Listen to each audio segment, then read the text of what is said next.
There are 5 types of tests. These are the common one. Number 1, usually people want to find the right employees to work with them by giving a cognitive test. It could be in the form of questionnaire. It could be in the form of verbal communication. So what happened is this test, people or candidates were testing based on their cognitive skill. How do they respond using the knowledge, using their experience, somehow experience. So this is what we call cognitive test, and sometimes particular position require specific abilities. For example, if the company want to look for accountant, so maybe some of the tests will include numeracy arithmetic test, for example. Or maybe if the company want to advertise post for cyber security officer, for example, so they might include question or test on the cyber network and so on. Yeah? So cognitive skill. The second one is psychomotor. This psychomotor is a test which meant to evaluate person or candidate ability, physical ability and skills. Physical abilities and skills. How they conduct particular machine, for example. Psychomotor. And the third one is personality test. Personality test is a test in which there are many tests in personality. One of the popular one is Big Five. There is typo over there. It's not the sign of percentage.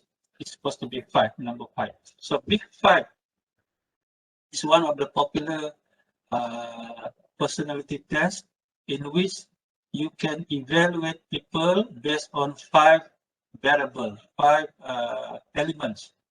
Extraversion, referring to whether sometimes extraversion is used as extroversion, extrovert.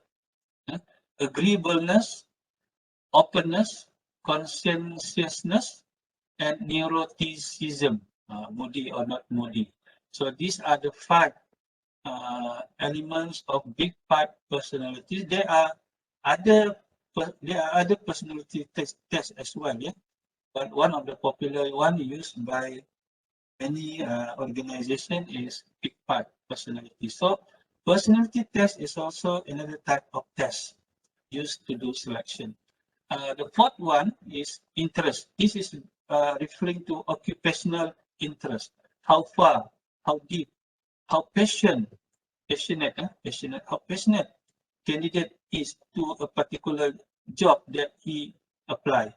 Is it because there is no other job, then he applied for the job, or is it because he really admire, he really want to do that particular job? So this is the testing to evaluate the interest of candidate to the job. Nowadays, because we have high numbers of unemployment, so most probably many positions being advertised, not because the candidate applied, not because they like the position, but because they see it as an opportunity. So to the employer, maybe they can be misled by the candidates, because everyone is eyeing for the job. So company need to be extra careful. This is in the perspective of the company, but in the perspective of the future candidates, future employees, they will do whatever possible in order to be recruited. And then achievement test is a test in which we give them some questionnaire, and then we evaluate them based on that the questionnaire. Maybe what happened is, maybe there is a observation period in which particular candidate, not particular, all the candidates need to do something, and the management will do the observation on the potentiality of the candidate. So this is more on achievement test. So we have 5 tests. Yeah? We have 5 tests to be used in order for us to do selection. Cognitive test, psychomotor, personality, interest, and achievement.